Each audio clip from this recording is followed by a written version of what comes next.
પ્રમુખ સ્વામી મહારાજે બધાને એવા રંગે રંગી નાખ્યા છે. આપણને આશ્ચર્ય થાય ને કે એટલાન્ટાની અંદર જ્યારે શિબિર થઈ ત્યારે 8,000થી ઉપરાંત બાળ બાલિકા કિશોર કિશોરીઓની એક બહુ જ મોટી જબરજસ્ત શિબિર થયેલી.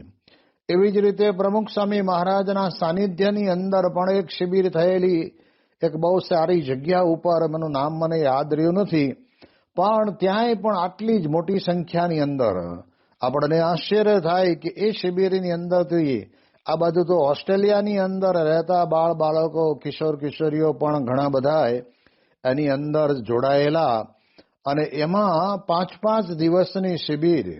હવે નાના નાના બાળકો એના મા બાપ વગર અને આવી રીતે કાર્યકર્તાઓની સાથે એ રીતે ત્યાં આગળ આવ્યા હોય, એ બધાને સત્સંગ ભરપૂર બરાબરનો મળી જાય ને.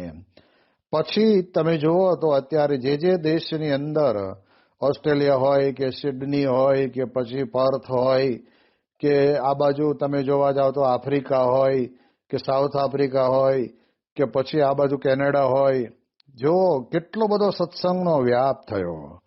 જેમ જ્યારે કેનેડાની જમીન લીધી ને ત્યારે હરિભક્તોને બધાને બહુ આશ્ચર્ય થયું હતું કે આટલી મોટી જમીન લઈને આપણે કરશું શું, આપણે તો અહીંયા સત્સંગીના ઘર બહુ થોડા જ છે.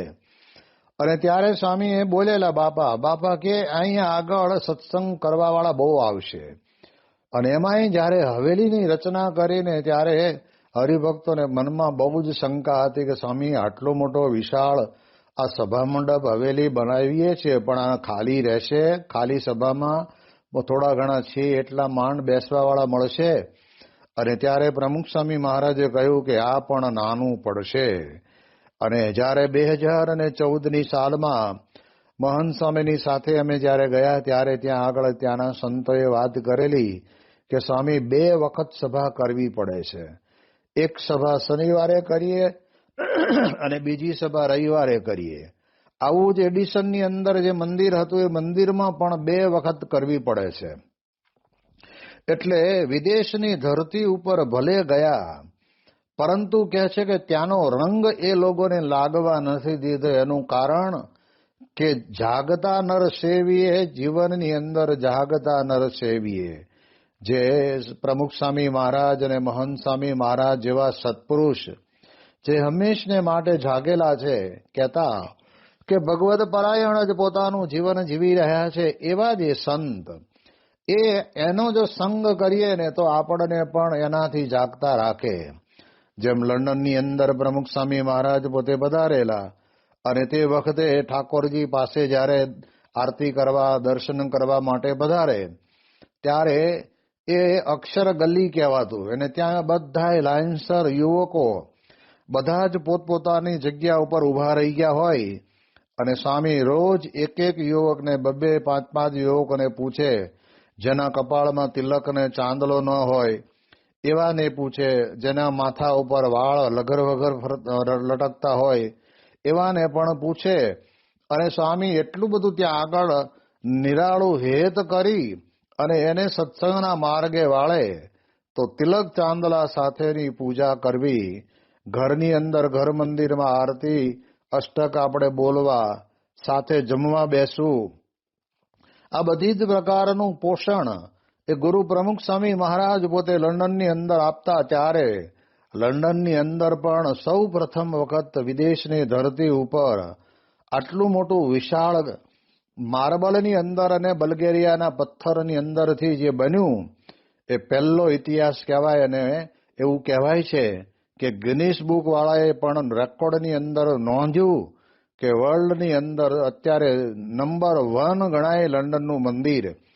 એટલે એ બધાને પણ સત્પુરુષ દ્વારા સત્સંગ આ પ્રમાણે બરાબર સારી રીતે ઉતરતો થયો. એટલે એ દ્રષ્ટિએ કરીને આપણે વિચાર કરીએ તો મહારાજનું કહેવું એવું છે કે જે ભગવાનનો ભક્ત છે, ભલે સંસાર વ્યવહારને નોકરી ધંધો કરવું પડતું હોય તો કરે, એનો વાંધો નહીં, પણ કહે છે કે સત્સંગની અંદર જાગૃત બરાબર રહે. અને આજે આપણે જોઈએ છીએ અહીંયા દેશની અંદર હોય ત્યારે કોઈ દિવસ મંદિરે ન આવે. 12 મહિને એક વખત આપણે કંઈક ભાઈ અન્નકૂટ ઉપર તો આવો, અથવા તો એકાદી પૂનમ તો કરો, કે હા સ્વામી જોયું, ટાઈમ મળશે તો આવીશ. હવે નવરા ગામમાં કપોટા જ મારતા હોય તોય આવે નહીં.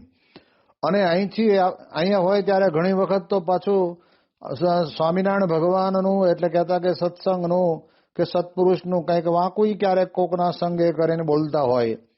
એના એ જ જ્યારે અમેરિકા કે ઇંગ્લેન્ડ કે પછી આફ્રિકા કે પછી આ બાજુ તમે જોવા જાઓ તો ઓસ્ટ્રેલિયા, કેનેડા જાય અને ત્યાં પછી એને મંદિરનો યોગ થાય ને એટલે કરવો જ પડે. કારણ કે ત્યાં તો બધી જ પ્રજા, ત્યાંના લોકલ લોકો કોઈ આપણી હારે કે મિક્સ થવાના નહીં. આપણે તો એટલે બેહીને વાતો કરતા હોય ટોળું વળીને, એવું તો કંઈ હોય નહીં ત્યાં. અને બેસવું હોય તો આ લોકો કહે આપણે એ બોલે એ આપણે સમજીએ નહીં, ને આપણે બોલીએ એ સમજે નહીં. પણ તે વખતે ત્યાં આગળ મંદિરની અંદર આપણા જ ગુજરાતી ભાઈઓ એ બધાય સત્સંગ સભામાં ભેગા થાય અને લગભગ ઘણા ખરા તો એકાદ જિલ્લાની અંદરથી જ, જેમ કોઈને પૂછે કે તમે ક્યાં રહો તો કે જુનાગઢ, પણ હવે જુનાગઢની બાજુની અંદર નાનું ગામડું હોય, ત્યાંનો નિવાસી હોય તોય પણ મોટું સિટી જ પોતે બોલે. એટલે એક જિલ્લાની અંદરથી જિલ્લા વાઇઝ ભેગા કરે તો તરત જ ગામના નામ બોલે, તાલુકાનું નામ બોલે, અને પછી એમ કરતા કરતા આવવા જવાની ભયબંધી થઈ જાય. કેટલાકને પોતાની પાસે વાહન ન હોય તો આવી રીતે આવા હરિભક્તો એમને પોતે લેતા આવે. પ્રગટ વાતો પ્રગટ વર્તમાન રે, પ્રગટ ભક્ત પ્રગટ ભગવાન રે. નથી ઉધારાની એકે વાત રે, જે જોઈએ તે સાક્ષાત રે. જેમ સાગર તરવા નાવ રે, તે વિના બીજો નહીં ઉપાય રે. માટે કહેવા પ્રગટના ચરિત્ર રે, તે વિના ન થાય પવિત્ર રે. જેમ જેમ સ્વામીશ્રીના મુખેથી આ પંક્તિઓ સરતી ગઈ તેમ તેમ સૌ ભક્તો ભાવાવેશમાં આવી ગયા. જાણે યોગીજી મહારાજ ગયા જ નથી તેવો સૌ અનુભવ કરી રહ્યા.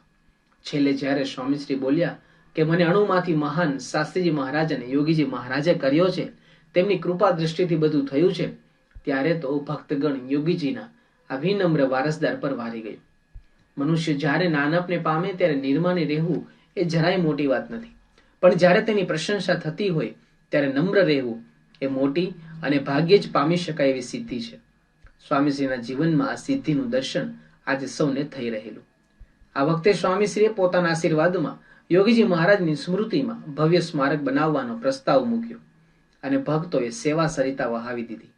પારાયણની પૂર્ણાહુતિ નિમિત્તે પણ સૌએ સ્વામીશ્રીના પૂજન આરતી કરીને ભેટ ધરી અને સ્મૃતિ મંદિરના દાન ઉપર દક્ષિણા. યોગીજી મહારાજના સર્વસ્વ સમા સ્વામીશ્રી માટે પણ સૌને પોતાનું સર્વસ્વ ન્યોછાવર કરવાના અરમાનો જાગી ગયેલા. પારાયણની પૂર્ણાહુતિ બાદ 12:30 વાગે સ્વામીશ્રીએ અક્ષર ઘાટમાં યોગીજી મહારાજના અસ્થિ ફૂલોનું વિસર્જન કર્યું. ગોંડલને અક્ષરધામ બનાવનાર જોગીના અસ્થિને પોતાના ખોળામાં સમાવીને ગોંડલી ધન્ય બની ગઈ. યોગીજી મહારાજના અસ્થિ વિસર્જનની ઉત્તર ક્રિયા સાથે જ સ્વામીશ્રીની જીવનગાથા અને કાર્યકથાના એક અદ્વિતીય સમયખંડનું સમાપન થતું હતું. શાસ્ત્રીજી મહારાજના ધામગમન બાદ તેઓએ 2 દાયકા યોગીજી મહારાજની છત્રછાયામાં વિતાવ્યા.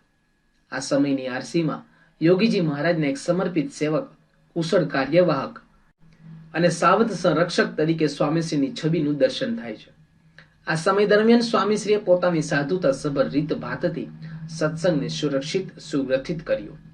વિદ્વતા સભર પારાયણોથી સત્સંગની અભિવૃદ્ધિ કરીને અને કુશળતા સભર કાર્ય પદ્ધતિથી મંદિરોની રોનક વધારી. આ સમય દરમિયાન સ્વામીશ્રી પ્રખર બન્યા છતાં કોઈ દાઝ્યા નહીં. તેઓની રફતાર તેજ થઈ છતાં કોઈ પાછળ છૂટ્યા નહીં. તેઓનું કદ વિસ્તર્યું છતાં કોઈ કપાયું ભૂલાયું નહીં. આ સમય દરમિયાન યોગીજી મહારાજે વખતો વખત સ્વામીશ્રીને પોતાના સાર સર્વસ્વ કહીને નવાજ્યા, છતાં તેઓએ દાસત્વ ભાવ છોડ્યો નહીં.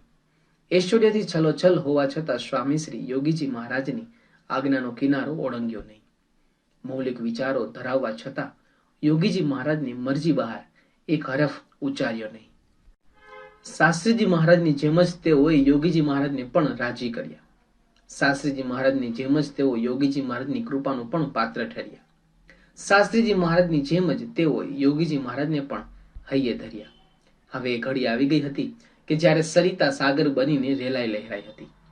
હવે સમય આવી ગયો હતો કે જ્યારે સૂર્ય મધ્યાહને પહોંચીને વિકાસી પ્રકાશી રહે છે. હવે પણ આવી પહોંચી હતી કે જ્યારે ચંદ્ર 16 કળાએ ચમકી દમકી ઉઠે છે. એ સાગરની ગહેરાઈ, એ સૂર્યના અજવાળા અને એ ચંદ્રની શીતળતા પામવા માટે ચાલો અવગાહન કરીએ આગળ વહી આવતી અમૃત ધારાઓમાં.